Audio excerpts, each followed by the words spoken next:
zazen, c'est pas une manière de s'anesthésier,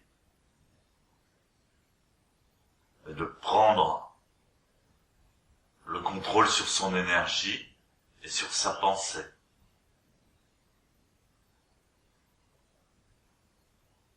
Pour prendre le contrôle sur son énergie, il faut respirer, prendre le contrôle sur sa respiration. Pour prendre le contrôle sur sa pensée, il faut arrêter les émotions et les pensées motivées par les émotions.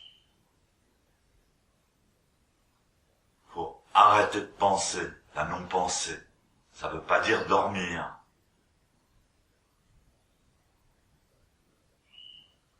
Pour comprendre la pensée, il faut connaître la non-pensée. À partir de là, les moines zen devraient être des penseurs, c'est-à-dire des gens qui ont les idées claires.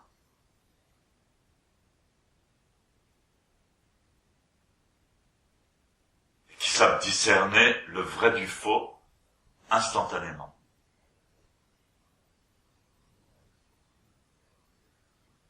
Quand on voit les événements qui ont lieu actuellement, on se rend compte que personne n'a plus les idées claires. Tout le monde est en train de demander à droite, à gauche, qu'est-ce qu'il faut penser, comment il faut penser. On nous rabat la tête avec des slogans et des paroles vides. Il ne s'agit pas d'avoir une idée toute faite ou d'être fanatique, mais de savoir déjà se positionner en tant que corps et esprit. Simplement ça. Positionner sa posture. Régler sa conscience, sa respiration. Ensuite, la réalité apparaît clairement et simplement. Et c'est ce dont les gens ont besoin, c'est de ça. De voir les choses clairement et simplement.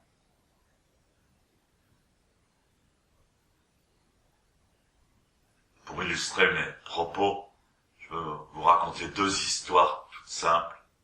Il y avait un maître zen dont Sensei nous racontait son histoire.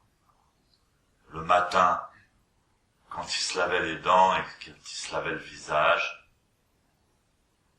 il faisait gâchot devant son reflet, il disait « Bonjour maître ».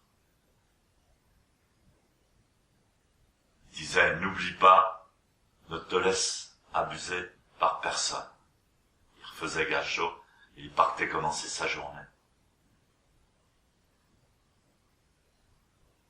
Un autre exemple de la pensée claire. Quand on dit être un penseur, ça veut pas dire être compliqué. Ça veut dire avoir la pensée claire. Lorsque Maître Dogen est revenu de Chine, on lui a demandé « Qu'est-ce que vous avez appris en Chine ? Qu'est-ce que le zen ?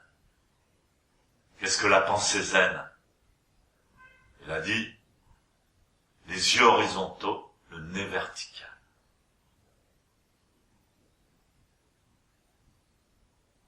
Ça, c'est la pensée claire.